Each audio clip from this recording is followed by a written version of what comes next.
Ho, ho, ho! Merry Christmas! Well, hello and welcome to today's episode of Need I Say Myrrh, the Christmas podcast. And today I am delighted to welcome Steve Neal. Hello, Steve. Hello, it's good to be here. It's good to have you. I'm glad you're wearing your Christmas jumper today. I am. That's good. And for anyone who doesn't know you, can you just quickly introduce yourself, who you are, what you do while you're here? Sure. My name is Steve. I work at a church in Dunstable. My role is pastor to the community, but I'm an evangelist. So my joy is to equip the church to share the good news with Jesus, and Christmas is a great time to do that, and to help oversee our many community groups in our community centre, which is called The Way. Mm-hmm. And how long have you been there? I've been here at Christchurch Dunstable for about 4.5 years now. Okay, so you will have seen a lot of events happening, a lot of different things around Christmas as well. Yes, very much so. Yeah, maybe we'll talk more about that a bit later on. But before we get to that, there's some questions that I'm asking every guest who comes onto this podcast, and I'll ask you the same questions, starting with, what is your favourite festive food? Well, my family have a tradition of having homemade pizza for Christmas. Oh, okay. This has stemmed from when our kids were quite small. They didn't like roast dinners. They're kind of shifting along now, but we'd always be very busy at Christmas, but we just kind of get in together, get our hands in the dough, and just make pizzas together, and enjoy that. And that kind of continued until we moved to Dunstable, when we told the family that we had pizza for Christmas, and this was on Christmas morning, and they said, "No, you're not. You're coming to our house for dinner." And so that's kind of has a little bit of a hamper on that tradition, because we've been stymied. But yeah, but we've enjoyed Christmas pizzas. Christmas pizzas, yeah. Okay, and what do you have special festive toppings, or is it just normal pizzas at Christmas time? No pizza at Christmas time, really. Okay. So I think our kids would argue about roast dinners quite a lot at the time. Okay. We thought, this seems like an unnecessary argument on Christmas Day. let's just go for something that the kids will enjoy. We'll have a great time together, because it's about the family having a good time. But yeah, we're slowly sneaking in other Christmas things which the kids will hopefully like one day. Yeah, no, it's a good thing to do together, isn't it? To make pizzas and then to enjoy them. And is that something you do? Fun. Is it something you do other times of the year as well? Not so much, but yeah, we used to make pizzas quite a lot. Mm-hmm. But yeah, it's just a load of fun. And so that was before kind of the big baking boom of COVID. Okay. So I think everyone's got pro at baking now. Yeah, well, we've introduced Saturday night is pizza night in the Thomas household. We have homemade pizzas every Saturday. Oh. We haven't thought about doing it for Christmas, but maybe that's something we'll consider, or maybe at least having some festive toppings as we get closer. What would you put on a festive pizza? Is your mind going to Brussels sprouts? I'm wondering about Brussels sprouts. I'm wondering whether actually that could be one of those things. If you put Brussels sprouts with some bacon on, maybe that could end up being quite a winner in terms of a combo. It's worth a go, isn't it? You get a great, if you had did turkey and loads of different bits and pieces, and then had, once it's cooked, put cranberry sauce on and have the sweet element. It depends on how you feel about pineapple pizza. I'm happy with pineapple pizza. I'm not such a fan of cranberry sauce though, which is maybe getting into controversial territory, so I would say too much more on that. But maybe here's what you need to do is Boxing Day, leftovers, put it on a pizza, cook and eat. Yes. I'll get back to you on Boxing Day and let you know how we found it. That's a good idea. Christmas pizza. That's great. Season 2 of this podcast will be reviewing the things that I've done in response to suggestions that people have made on this podcast.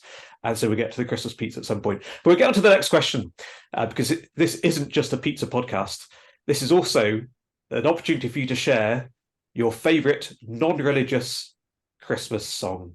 There's a lot of good ones about, and I think there's many which people go to immediately. But I'm a musician. If I wasn't working in a church, I'd probably work in music, because I do love that. And I'm a bass player, not primarily, but I enjoy playing bass. And if I'm playing in church, I'm playing bass because there's not many bass players around. And there's a song which people might know but might not. It's called "Christmas Wrapping" by the band called The Waitresses, and it's just got an amazing bass part. And it doesn't need an amazing bass part; it just does. And I love hearing it in music when you can tell people are having fun. And it just kind of lightens the room when I hear "Christmas Wrapping." Okay, well, this is new to me. I've got an extract. If you've got an extract, I'd love to hear it. So I'll press play and I'll talk over it because it takes a little while to get into it. Okay, yeah, go ahead. Because it's nice. It starts off. Hopefully, you can hear that with just Yeah. kind of traditional Christmas bells. Piano kicks in, but then it kind of opens up. Electric guitar comes in, and the bass. Here we go.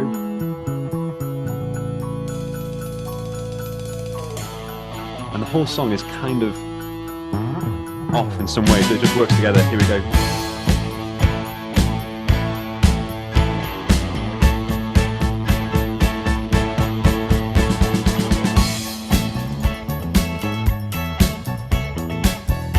Such a great bass part.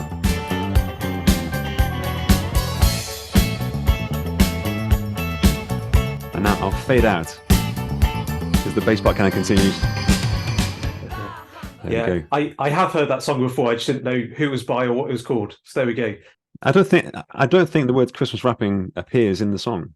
Okay. So you wouldn't necessarily know. But it's still in the title, so it still counts as a Christmas song. So it is. It's all about Christmas, but it's kind Okay. of an anti-Christmas song in the sense of just yeah, you have to go listen to it, but it's not kind of the traditional Christmas song. It's kind of almost like a grudge against kind of the festivities of just the over the topness of it. But yeah, it's a great one. yeah, well, Good bass thank you for introducing me to the actual title and group of that song that I have heard at some point in the past. But yeah, we go. And it is a good bass part. So it's good sometimes to listen to a piece of music that you have heard before, but to pay attention to something that you haven't paid attention to, because I'm not a bass player. So well, I think someone else highlighted on somewhere else, and then I went, really? No, never noticed that. And I went and listened to it, and they're right. But it's one of those songs that just kind of appears on the radio. You don't necessarily go and deliberately listen to it. It just kind of happens to you. But yeah, there's some good ones around, and yeah, that's one I like a lot actually. Yeah, no, that's a good answer. We come to the next question, which is about Christmas decorations, and specifically your least favorite Christmas decoration. There's one that's kind of it's a new tradition which has happened the last maybe 15, 20 years or so, and that's the elf on the shelf. I'm not a big fan of the elf on the shelf. As a family, we don't promote Santa really. We talk about Santa as a game. Some people they believe in Santa, but we acknowledge Santa. We don't ignore him, pretend he doesn't exist. Well, wait a sec. You know what I mean? Yes, yeah. The concept. But then I feel the elf on the shelf takes it to another level where Santa's now spying on you, and if you're not going to be good, then Santa will bring you your toys.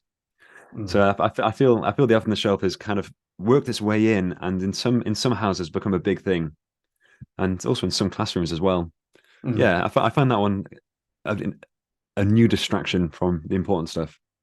Yes, and even if you weren't religious, weren't a Christian, and wanted to make a big deal of Santa, I think Elf on the Shelf is very sinister, even apart from anything else, apart from being a distraction. It's just quite a nerving thing to have this elf watching you, staring at you. Yeah, surveillance.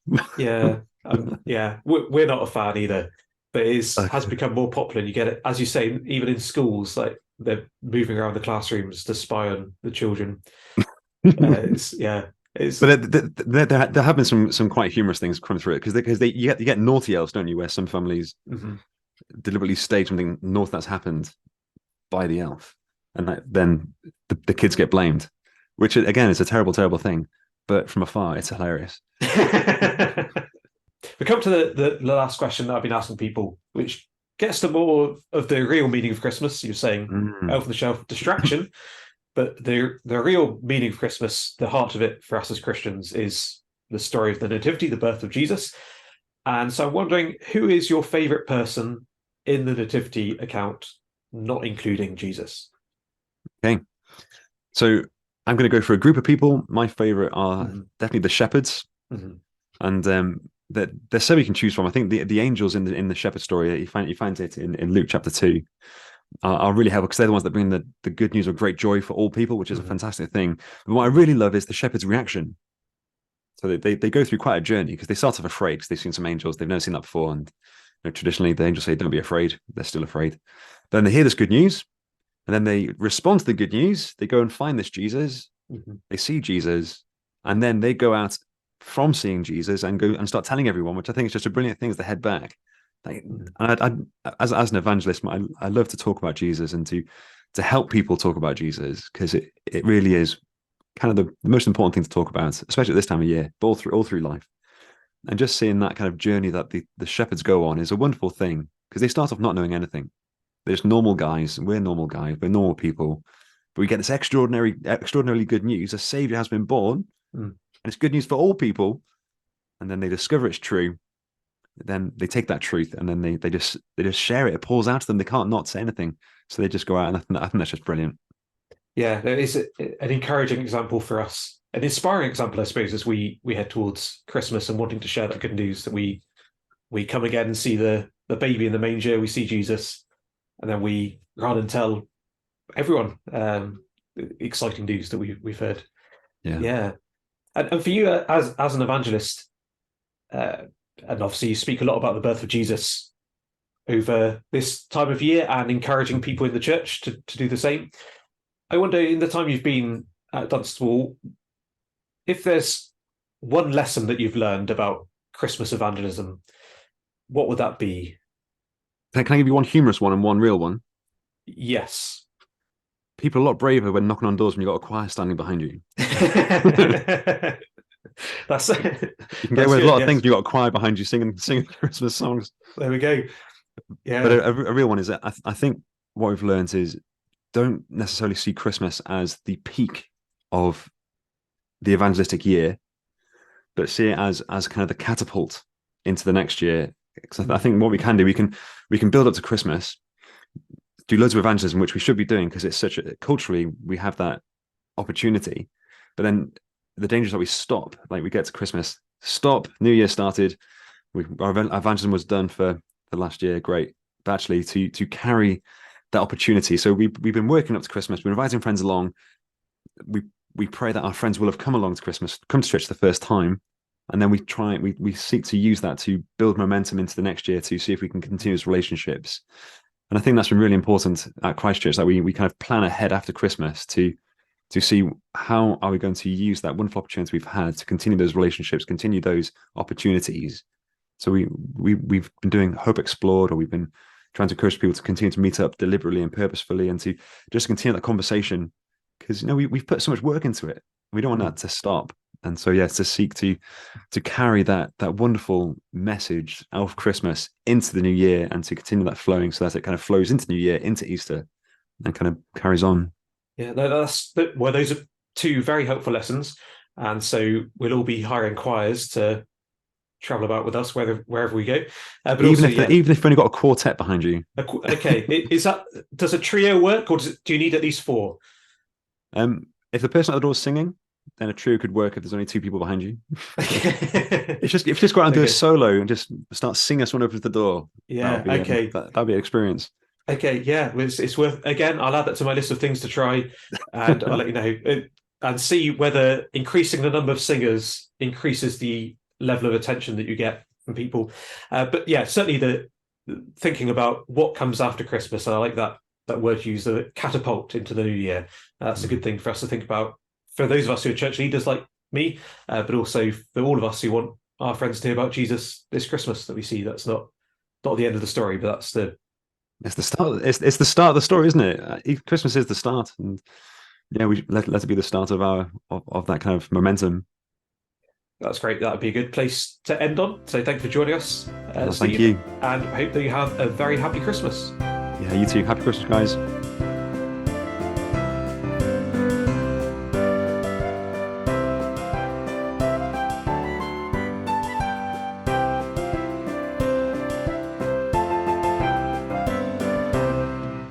Ho, ho, ho! Merry Christmas!